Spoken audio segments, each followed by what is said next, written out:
నమస్కారం వార్తలోకి స్వాగతం. ముందుగా ముఖ్యాంశాలు. ఈద్గా మైదానంలో రంజాన్ ఏర్పాట్లను పరిశీలించిన ఎమ్మెల్యే ఆరణి శ్రీనివాసులు. 15 లక్షలతో రంజాన్ ఏర్పాట్లు కొనసాగుతున్నట్లు ఎమ్మెల్యేకు వివరించిన మున్సిపల్ అధికారులు. నగరంలోని ప్రతి ముస్లిం సోదరులు ఇఫ్తార్ విందుకు హాజరు కావాలని ఎమ్మెల్యే పిలుపు. తిరుపతి రూరల్ గాంధీపురం పంచాయతీలో పనిచేస్తున్న కార్మికులకు 3 నెలల జీతాలను చెల్లించాలి. ఈఎస్ఐ పిఎఫ్ 13 నెలల నుంచి చెల్లించాలి. రాజకీయ వేధింపులు మానుకోవాలి. CITU demand. మాజీ తుడా చైర్మన్ నరసింహ యాదవ్ రాష్ట్ర చైర్మన్ గా ఏప్రిల్ 2వ తేదీన విజయవాడలో జరిగే ప్రమాణ స్వీకార మహోత్సవానికి భారీగా తరలిరండి. టీడీపీ నాయకులు, జాతీయ బీసీ సంక్షేమ సంఘం రాష్ట్ర ప్రధాన కార్యదర్శి జగన్నాథం పిలుపు. వార్తల్లోని వివరాలు. ఈ నెల 31వ తేదీ జరిగే రంజాన్ ప్రార్థనల కోసం ఈద్గా మైదానంలో మున్సిపల్ కార్పొరేషన్ ఏర్పాట్లను చేస్తోంది. ఈ ఏర్పాట్లను ఎమ్మెల్యే ఆరణి శ్రీనివాసులు, మున్సిపల్ కార్పొరేషన్ అదనపు కమిషనర్ చరణ్ తేజ్ రెడ్డి, సహాయ కమిషనర్ అమరయ్య, ఇంజనీరింగ్ అధికారులు పరిశీలించారు. ఈ సందర్భంగా తిరుపతి ఎమ్మెల్యే ఆరణి శ్రీనివాసులు మాట్లాడుతూ రంజాన్ ఏర్పాట్లు చురుగ్గా సాగుతున్నాయని అన్నారు. ఎన్డీఏ ప్రభుత్వం మైనారిటీ సోదరులకు అండగా నిలుస్తోందన్నారు.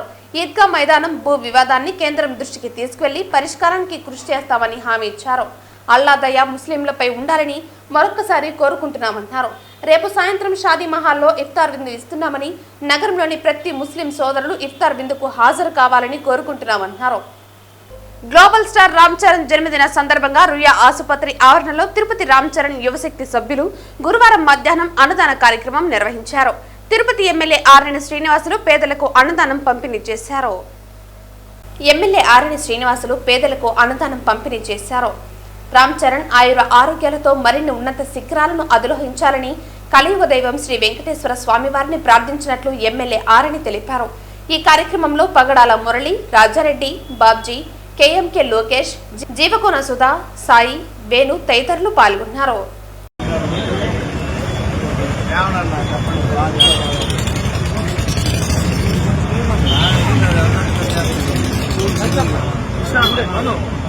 యాదవ కార్పొరేషన్ కు తిరుపతి టీడీపీ బీసీ నాయకులు, మాజీ తుడా చైర్మన్ నరసింహ యాదవ్ రాష్ట్ర చైర్మన్ గా ఏప్రిల్ 2వ తేదీన విజయవాడలో జరిగే ప్రమాణ స్వీకార మహోత్సవానికి పార్టీ నాయకులు, కార్యకర్తలు, బీసీ కుల సంఘ నాయకులు భారీగా తరలి రావాలని జాతీయ బీసీ సంక్షేమ సంఘం రాష్ట్ర ప్రధాన కార్యదర్శి జగన్నాథం పిలుపునిచ్చారు.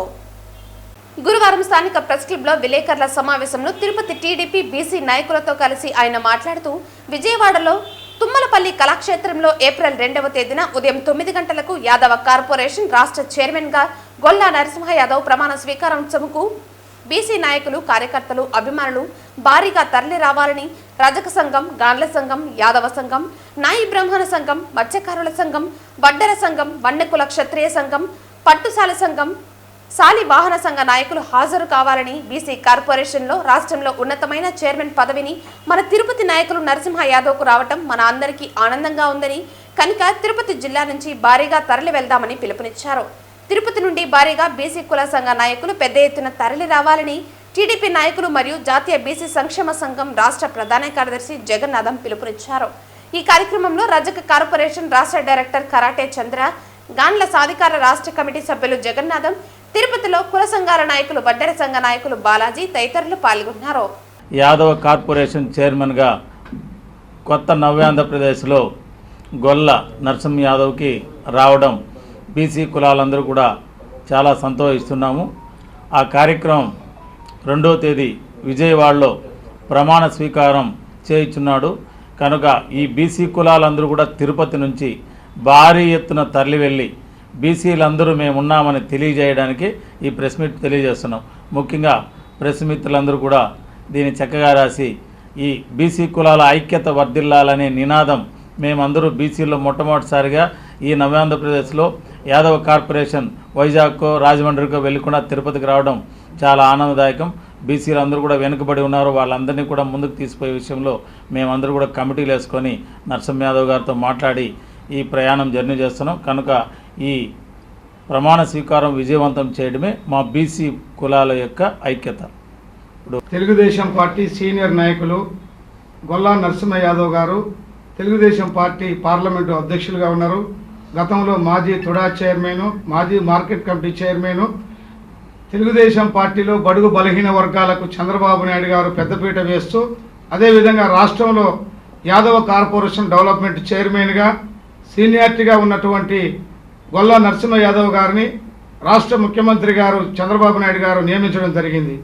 2వ తారీఖు తుమ్మలపల్లి కళాక్షేత్రంలో విజయవాడలో భారీ ఎత్తున పెద్ద ఎత్తున రాష్ట్ర వ్యాప్తంగా బీసీలు యాదవులు కేబినెట్ మంత్రులతో పాటు పెద్ద ఎత్తున వచ్చేసేసి ప్రమాణ స్వీకారోత్సవాన్ని అంగరంగ వైభవంగా జరగబోతుంది.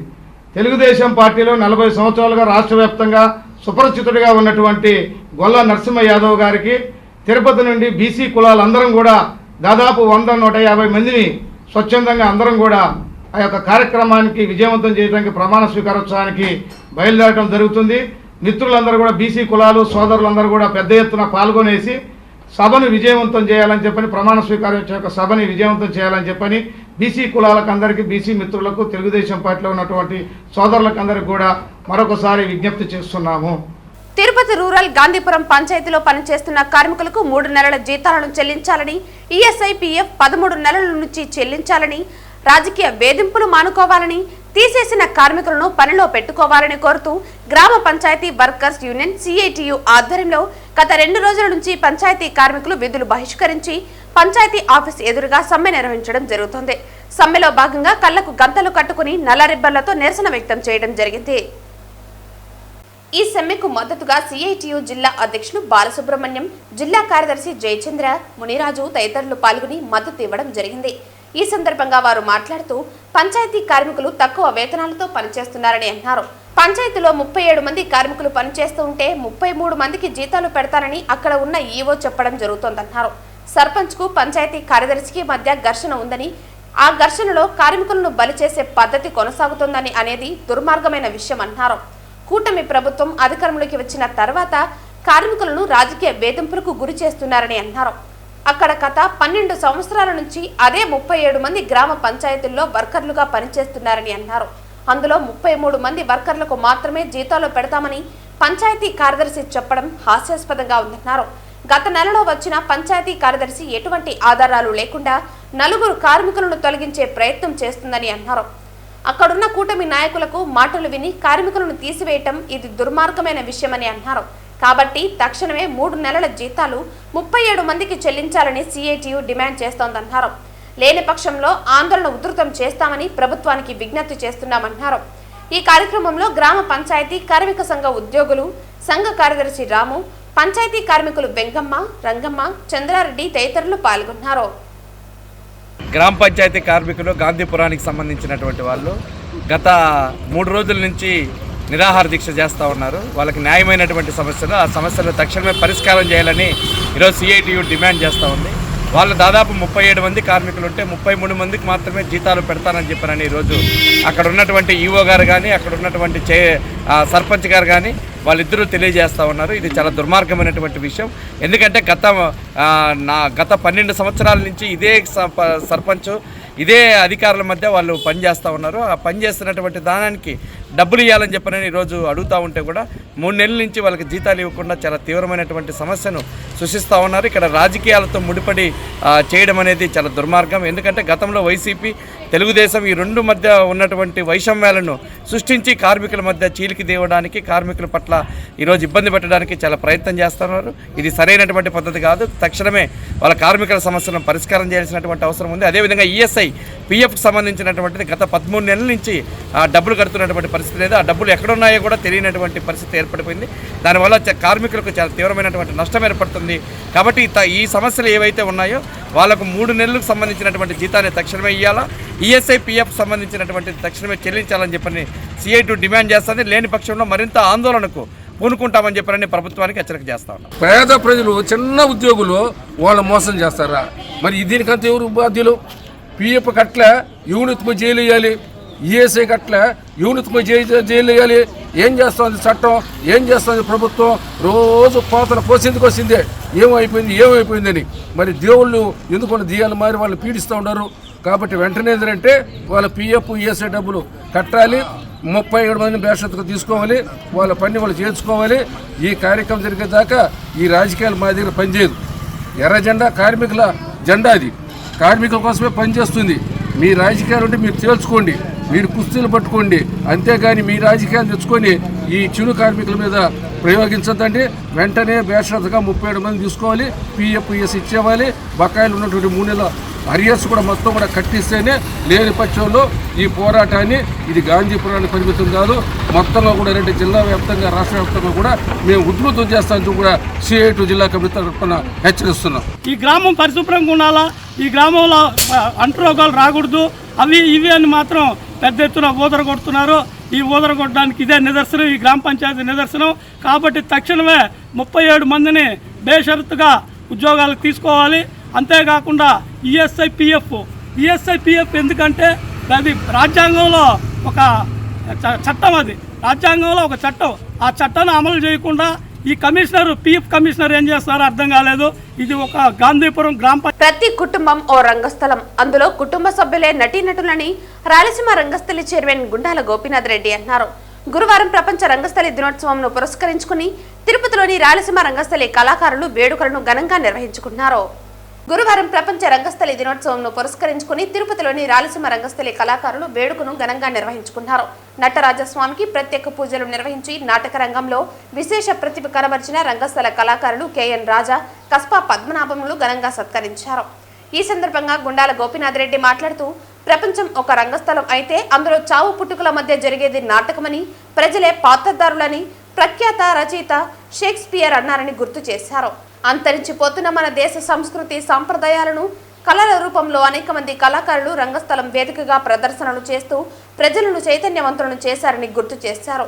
సినీ రాజకీయ ప్రముఖులు ఒకనాడు రంగస్థల కళాకారులుగా రాణించిన వారినేనని గుర్తు చేశారు. భావ వ్యక్తీకరణకు, కళా ప్రదర్శనకు, కళా పోషణకు రంగస్థలం ఒక వేదికని, అందుకే ప్రజలు నేటికి రంగస్థల కళాకారులను ఆదరిస్తున్నారని కొనియాడారు.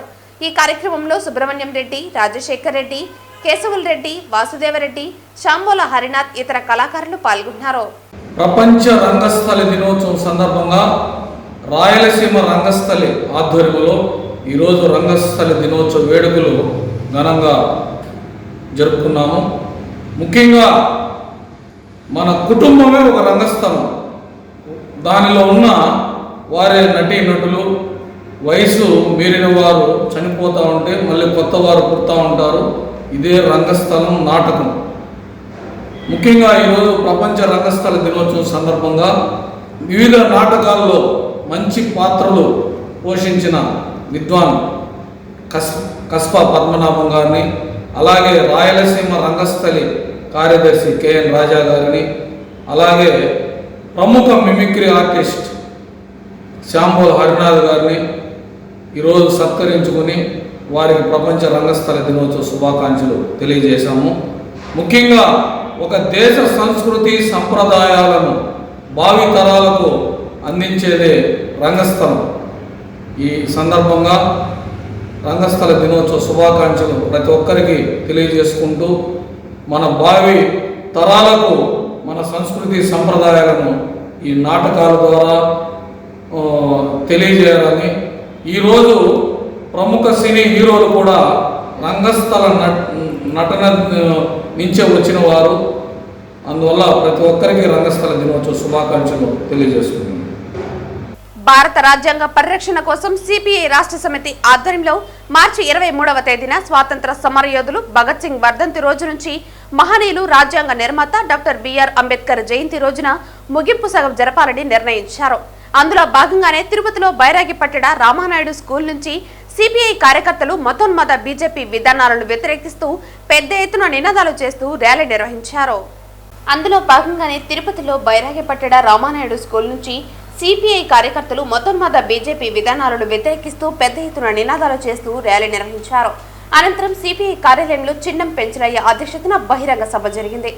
ఈ బహిరంగ సభకు ముఖ్య అతిథిగా విచ్చేసిన సిపిఐ రాష్ట్ర కార్యదర్శి రామకృష్ణ మాట్లాడుతూ స్వాతంత్ర పోరాటంలో సిపిఐ పాల్గొనిందని అన్నారు. అంతేకాకుండా తెలంగాణ సాయుధ పోరాటంలో పాల్గొని 4000 అసువులు బాసి 1,00,000 ఎకరాల భూమిని పంచిన చరిత్ర సిపిఐది అని అన్నారు. కేరళలో జరిగిన పున్నవ ప్రబలయర్ పోరాటం గురించి ప్రస్తావించారు. 1925లో ఏర్పడిన ఆర్ఎస్ఎస్ బ్రిటిష్ వారికి లాలూచిపడి గాంధీజీని అవమానపరుస్తూ మాట్లాడుతున్నారని అన్నారు. ఈ దేశ హోం మినిస్టర్ భారత రాజ్యాంగ నిర్మాత డాక్టర్ బిఆర్ అంబేద్కర్ ను కించపరచడం మంచిది కాదన్నారు. దేశంలో అనేక రాష్ట్రాల్లో మత విద్వేషాలను రెచ్చగొడుతూ అల్లర్లు సృష్టిస్తున్నారని మండిపడ్డారు. ఈ సభలో సిపిఐ రాష్ట్ర కార్యవర్గ సభ్యులు రామనాయుడు, జిల్లా కార్యదర్శి మురళి, నగర కార్యదర్శి విశ్వనాథ్, జిల్లా కార్యవర్గ సభ్యులు కత్తి రవి, బండి చలపతి, ఉదయ్ కుమార్ తదితరులు పాల్గొన్నారు. భారత కమ్యూనిస్ట్ పార్టీ జాతీయ కార్యవర్గం పిలుపు మేరకు దేశవ్యాప్తంగా సర్దార్ భగత్ సింగ్ వర్ధంతి రోజు మార్చి 23 నుండి ఏప్రిల్ 14 అంబేద్కర్ జయంతి వరకు కూడా ముమ్మరంగా రాజకీయ ప్రచార కార్యక్రమాన్ని నిర్వహిస్తూ ఉన్నాం. దేశవ్యాప్తంగా అన్ని రాష్ట్రాల్లో దాదాపు 500 జిల్లాల్లో ఇవాళ ఈ ప్రచార కార్యక్రమాన్ని ముందుకు తీసుకుపోతా ఉన్నాం. ఇవాళ భారతదేశంలో నరేంద్ర మోడీ ప్రభుత్వం కేంద్రంలో అధికారంలో వచ్చిన తర్వాత ఈ రాజ్యాంగానికి ప్రమాదం ఏర్పడింది. రాజ్యాంగం యొక్క ప్రియాంబుల్లో ఉన్నటువంటి సెక్యులరిజానికి, ప్రజాస్వామ్యవాదానికి, సోషలిజానికి కూడా ఇవాళ పెను ప్రమాదం ఇవాళ సంభవిస్తూ ఉంది. ఈ రాజ్యాంగాన్ని కాపాడుకోవడానికి, అదేవిధంగా మన రాజ్యాంగ విలువలను పరిరక్షించడానికి, ప్రజాస్వామ్యాన్ని కాపాడడానికి భారత కమ్యూనిస్ట్ పార్టీ ఆధ్వర్యంలో పెద్ద ఎత్తున ప్రచార కార్యక్రమాన్ని నిర్వహిస్తూ ఉన్నాం. ఇవాళ మన ఎన్నికల్లోనే చాలా స్పష్టంగా చెప్పారు, 400 స్థానాలు ఇస్తే ఈ రాజ్యాంగాన్ని మారుస్తామన్నారు. అదేవిధంగా ఇవాళ కేంద్రంలో అధికారంలో ఉన్న నరేంద్ర మోడీ ప్రభుత్వంలో ఉన్న పెద్దలు ఎవ్వరికి కూడా మహాత్మా గాంధీ అన్నా, స్వాతంత్ర సమరయోధులన్నా, చివరికి మహనీయుడు డాక్టర్ బిఆర్ అంబేద్కర్ అన్నా ఎలాంటి గౌరవం లేదు. సాక్షాత్తు పార్లమెంట్లోనే అంబేద్కర్ను అవమానించిన చరిత్ర వీరిది. అందుకోసం ఇవాళ దేశవ్యాప్తంగా అందరూ కూడా ముందుకు రావాలని కోరుతా ఉన్నాం. అదేవిధంగా డీలిమిటేషన్ పేరుతో ఇవాళ ఉత్తరాది రాష్ట్రాలకు, దక్షిణాది రాష్ట్రాలకు తగాదా పెట్టే పద్ధతిలో ముందుకు పోతూ ఉన్నారు. దక్షిణాది రాష్ట్రాల ప్రాతినిధ్యాన్ని పార్లమెంట్లో తగ్గించి ఉత్తరాది ప్రాబల్యాన్ని పెంచడానికి కూడా ప్రయత్నం చేస్తూ ఉన్నారు. ఉత్తరాదిలో వారికి ఎలాగూ బలం ఉంది కాబట్టి, దక్షిణాదిలో బలహీనంగా ఉన్నారు కాబట్టి అక్కడ సీట్లు పెంచుకొని తమ రాజకీయ అధికారాన్ని సుస్థిరం చేసుకోవడానికి ప్రయత్నాలు చేస్తూ ఉన్నారు. ఈ నేపథ్యంలో ఈ దేశ రాజ్యాంగాన్ని, దేశాన్ని, సమగ్రతను కాపాడుకోవడానికి అన్ని ప్రజాస్వామ్య వామపక్ష లౌకిక శక్తులందరూ కూడా ఏకాభిప్రాయానికి ముందుకు రావాలి. అందుకోసం వాళ్ళ ఇండియా అలయన్స్లో ఉన్న పార్ట్నర్స్ అందరూ కూడా, ఈ దేశంలో ఉన్న ప్రజాతంత్ర లౌకిక పార్టీలన్నీ కూడా కలిసి రావాలని సిపిఐ తరఫున విజ్ఞప్తి చేస్తాం. చంద్రగిరి భారతీ నగర్లోని పట్టడన్నం సేవా సమితి ఆవిర్భావ దినోత్సవ సందర్భంగా పేదలకు అన్నదానం చేశారు. సేవా సమితి సభ్యులు కేక్ కట్ చేసి సంబరాలు చేసుకున్నారు. తిరుపతి జిల్లా చంద్రగిరి పట్టణంలోని భారతీ నగర్లోని పట్టడన్నం సేవా సమితి కార్యాలయంలో సేవా సమితి మొదటి ఆవిర్భావ దినోత్సవం గురువారం ఘనంగా నిర్వహించారు. ఈ కార్యక్రమానికి ఆ పట్టడన్నం సేవా సమితి రాష్ట్ర అధ్యక్షులు మణికంఠ ముఖ్య అతిథులుగా హాజరయ్యారు. ఈ కార్యక్రమంలో భాగంగా సభ్యులు అందరూ కలిసి కేక్ కట్ చేసి సంబరాలు చేసుకున్నారు. అనంతరం పేదలకు అన్నదానం చేశారు. ఈ సందర్భంగా మణికంఠ మాట్లాడుతూ సమాజంలో నిరాశ్రయులైన పేదలను, వృద్ధులను అక్కున చేర్చుకుని వారిని ఆదరించి అన్ని తామై వారు మరణిస్తే వారి అంతిమ దహన సంస్కారాలు కూడా సేవా సమితి నిర్వహించడం జరుగుతుందన్నారు. అదే సంకల్పంతో పట్టడన్నం సేవా సమితి నిరంతరం పనిచేస్తుందన్నారు. భవిష్యత్తులో మరెన్నో సేవా కార్యక్రమాలు చేపట్టడం జరుగుతుందని అన్నారు. మార్చి 24వ సంవత్సరంలో మార్చి 27వ తేదీన ప్రారంభమైంది ఈ యొక్క సంస్థ. ఆ రోజు నుంచి ఈ రోజు వరకు ఎన్నో ఒడిదుడుకులతో, ఎన్నో కష్టాలతో ఈ యొక్క సంస్థని నడిపించాలని ఎన్నో పట్టుదలతో తీసుకొని వచ్చి ఈ యొక్క కార్యక్రమం మనం జయప్రదం చేసుకుంటూ 2వ సంవత్సరంలో మనం అడుగు పెడుతున్నాం. కాబట్టి మనమందరూ కూడా వికలాంగులు, వృద్ధులు, అనాథల కొరకు మనం ప్రతినిత్యం సేవా కార్యక్రమం చేయొచ్చు. అనేక సేవా కార్యక్రమాలు ముందు ముందు ఎన్నో కార్యక్రమాలు చేయాలని చెప్పేసి మా యొక్క సంస్థ ద్వారా మేము ఆశిస్తున్నాం. ఇక్కడ మన ప్రాముఖ్యత, మన శ్రీ పట్టడన్నం సేవా సమితిలో ప్రతి ఒక్కరికి ఆకలిన్న వాళ్ళకి అన్నం పెట్టి 3 పూట్ల భోజనం కల్పించి చేస్తున్నాం. కాబట్టి మీరందరూ కూడా ఈ యొక్క భారతీనగర్ ప్రజలు మధ్యాహ్నం అన్నప్రసాదాన్ని ఈ యొక్క శ్రీ పట్టడన్నం సేవా సమితి అనుభూతితో ప్రతి ఒక్కరు ఈ అన్నప్రసాదాన్ని స్వీకరించి మా యొక్క సమస్యని ఆస్వాదించాల్సిందిగా కోరి ప్రార్థిస్తున్నాము. తిరుచానూరు అంటే గుర్తుకు వచ్చేది పద్మావతి అమ్మవారి ఆలయం. కానీ అలాంటి పురాతన శ్రీనివాస స్వామి ఆలయాన్ని టీటీడీ ఈ మధ్యనే కోట్లు ఖర్చు చేసి అభివృద్ధి చేసింది. తిరుచానూరు అంటే గుర్తుకు వచ్చేది పద్మావతి అమ్మవారి ఆలయం. కానీ అలాంటి పురాతన శ్రీనివాస స్వామి ఆలయాన్ని టీటీడీ ఈ మధ్యనే కోట్లు ఖర్చు చేసి అభివృద్ధి చేసింది. కాగా పంచాయతీ వారు ఏమాత్రం ఆలయ మార్గాన్ని శుభ్రం చేయటం కానీ, టీటీడీ వారు యాత్రికుల కొరకు ఏర్పాటు చేసిన సూచిక బోర్డులను సైతం కనపడకుండా వారి వాహనాలను అడ్డు పెట్టడంపై పలువురు పెదవి విరిచారు. స్థానికులు సైతం ఇంత ఆదాయం వచ్చే పంచాయతీ అభివృద్ధిలో మాత్రం అందరికంటే వెనుకంజలో ఉందని, పంచాయతీ కార్యాలయం ఎదుటనే డ్రైనేజీ పైపు లీక్ అయి దుర్వాసన వస్తున్నా సరే పట్టించుకోవటం లేదన్నారు. ఇప్పటికైనా టీటీడీ మరియు పంచాయతీ అధికారులు మేల్కొని స్థానికులకు యాత్రికులకు తగు సహాయ చర్యలు చేపట్టాలని కోరారు.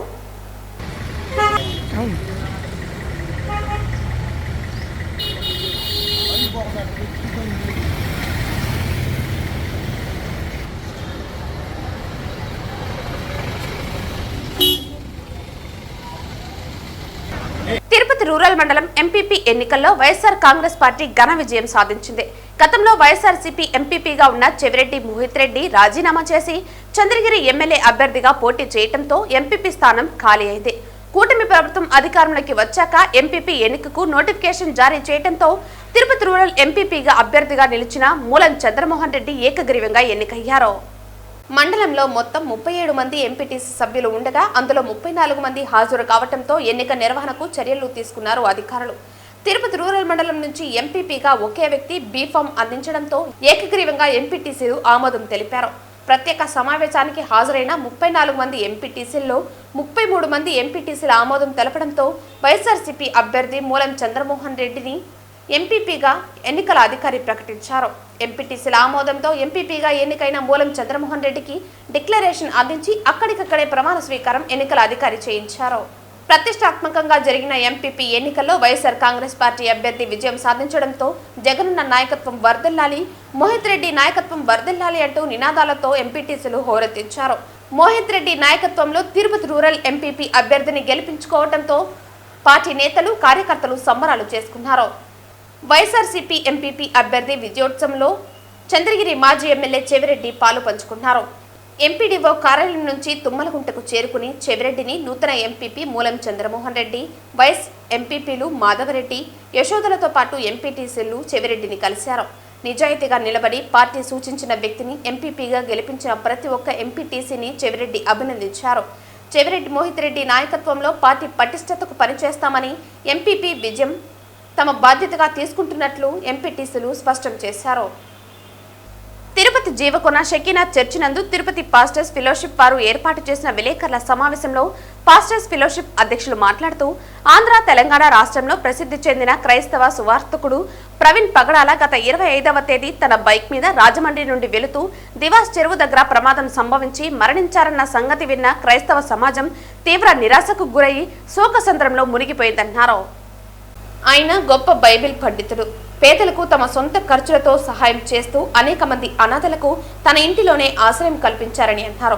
అయితే ఆయన మరణించిన విధానం చూడగా అది ప్రమాదం కాదు, హత్య జరిగి ఉండవచ్చునని, అక్కడ యాక్సిడెంట్ జరిగిన స్థలాన్ని పరిశీలించగా అనుమానం వ్యక్తమైందన్నారు. క్రైస్తవ సమాజం అంతా ఎలుగెత్తి నిరసనగా చేయగా పోలీసు శాఖ వారు అనుమానాస్పద మరణంగా కేసు నమోదు చేసుకుని క్రైస్తవ నాయకుల సమక్షంలో పోస్టుమార్టం చేశారు. పోస్టుమార్టం అయిన తర్వాత ఎస్పీ, హోంమంత్రి, ముఖ్యమంత్రి అనుమానాస్పద మృతిగా పరిగణిస్తూ డిపార్ట్మెంట్ కమిటీ వేసి తీవ్ర విచారణ చేసి న్యాయం చేస్తామని ప్రభుత్వం హామీ ఇవ్వడం జరిగింది. అయితే తిరుపతి పాస్టర్స్ ఫెలోషిప్ డిమాండ్ చేస్తూ ఏదో విచారణ మాటలతో పరిమితం కాకుండా నిజం నిగ్గు తేల్చి క్రైస్తవ సమాజానికి న్యాయం చేయాలని డిమాండ్ చేశారు. సెక్రటరీ జైపాల్ మాట్లాడుతూ క్రైస్తవ సమాజం మంచి వ్యక్తిని కోల్పోయామని బాధను వ్యక్తం చేశారు. బీఎస్పీ పార్టీ నాయకులు వెంకట్ ప్రవీణ్ పగడాల మరణం సందేహాలు ఉన్నాయని సిబిఐ విచారణ జరిపించాలని కోరారు. ఈ విలేకరుల సమావేశంలో పాస్టర్ సగేయు, అజరియా, దిలీప్ కుమార్, పీటర్, పీరారెడ్డి, జర్నియా, తిమోతి, దేవర్జాన్ తదితరులు పాల్గొన్నారు. ఏంటంటే ఇది అనుమానాస్పదంగానే మేము పరిగణిస్తున్నామని చెప్పి మేము దీనిని టేకప్ చేసుకొని చాలా క్షుణ్ణంగా దీన్ని పరిశీలించి ఆయన టోల్ గేట్ దగ్గర దాటడము, సీసీ ఫుటేజ్ ఎక్కడెక్కడ ఉంటుందో అక్కడంతా కూడా మేము పరీక్షించి దీని యొక్క వివరాలంతటినీ కూడా మేము తెలియజేస్తామని సమగ్రమైనటువంటి విచారణ చేస్తామని వారు తెలియజేశారు. అయినప్పటికీ మా డిమాండ్ అంటే న్యాయం జరగాలి.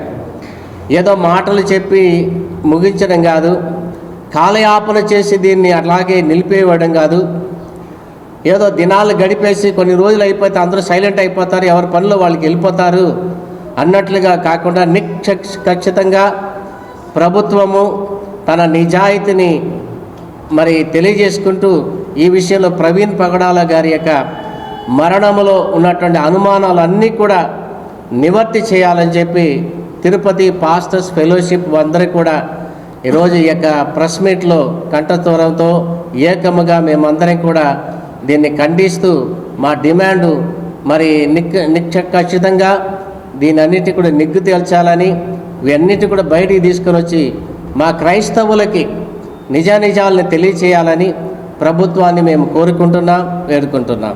అయితే దీనిపైన మేము డిమాండ్ చేసేది ఏంటంటే సిబిఐ ఎంక్వైరీ ఖచ్చితంగా వేయాలి. ఎందుకంటే మా అనుమానాలన్నీ కూడా నివృత్తి కావాలంటే, ఆయన మరణానికి న్యాయం జరగాలంటే ఈ యొక్క అనుమానాలన్నీ మాకు ఆ ప్రభుత్వం ఖచ్చితంగా నివృత్తి చేయాలి. దానిపైన సమగ్ర విచారణ జరపాలి. ప్రభుత్వం పైన బాధ్యత ఉందండి. ఎందుకంటే క్రైస్తవులు ఈ దేశంలో ఈ రాష్ట్రంలో బ్రతకాలంటే చాలా ఇబ్బందికరమైన పరిస్థితి వచ్చి రోడ్లపైకి రావాలంటే చాలా అసలు భయపడే పరిస్థితి వచ్చేస్తుంది. ఇలాగా దారుణంగా చంపేస్తున్నారు. కాబట్టి మేమంతగా డిమాండ్ చేసేది ఏంటంటే ఆయన మరణం వెనకాల ఉన్న కుట్ర కోణాన్ని ఛేదించాలి, ఆ యొక్క కుటుంబానికి కూడా న్యాయం చేయాలి. క్రైస్తవ లోకానికి ఈ మరణం పైన ఉన్న అనుమానాలన్నింటినీ కూడా వారు నిజాలు నిగ్గు తేల్చాలని ప్రభుత్వాన్ని మేము కోరుకుంటున్నామండి. విషాదమైనటువంటి కార్యాలు ప్రవీణ్ పగడాల గారి యొక్క మరణం ద్వారా చూస్తున్నాం. తిరుపతి పాస్టర్స్ ఫెలోషిప్ ద్వారా ఆయన మరణం వెనక ఉన్నటువంటి చీకటి వీడాలని, ఆయన మరణం వెనక ఉన్నటువంటి దాగి ఉన్నటువంటి చీకటి తొలగాలని, వెలుగులోకి రావాలని, న్యాయం జరగాలని మేము డిమాండ్ చేస్తున్నాం. వార్తలు ముగించే ముందు ముఖ్యాంశాలు మరోసారి. ఈద్గా మైదానంలో రంజాన్ ఏర్పాట్లను పరిశీలించిన ఎమ్మెల్యే ఆర్ఎన్ శ్రీనివాసులు. 15 లక్షలతో రంజాన్ ఏర్పాట్లు కొనసాగుతున్నట్లు ఎమ్మెల్యేకు వివరించిన మున్సిపల్ అధికారులు. నగరంలోని ప్రతి ముస్లిం సోదరులు ఇఫ్తార్ విందుకు హాజరు కావాలని ఎమ్మెల్యే పిలుపు. తిరుపతి రూరల్ గాంధీపురం పంచాయతీలో పనిచేస్తున్న కార్మికులకు 3 నెలల జీతాలను చెల్లించాలి. ఈఎస్ఐ, పిఎఫ్ 13 నెలల నుంచి చెల్లించాలి. రాజకీయ వేధింపులు మానుకోవాలి. CITU demand. మాజీ తుడా చైర్మన్ నరసింహ యాదవ్ రాష్ట్ర చైర్మన్ గా ఏప్రిల్ 2వ తేదీన విజయవాడలో జరిగే ప్రమాణ స్వీకార మహోత్సవానికి భారీగా తరలిరండి. టీడీపీ నాయకులు, జాతీయ బీసీ సంక్షేమ సంఘం రాష్ట్ర ప్రధాన కార్యదర్శి జగన్నాథం పిలుపు. ఈ వార్తలు ఇంతటితో సమాప్తం. తిరిగి వార్తల్లో మళ్ళీ కలుద్దాం. అంతవరకు సెలవు. నమస్కారం.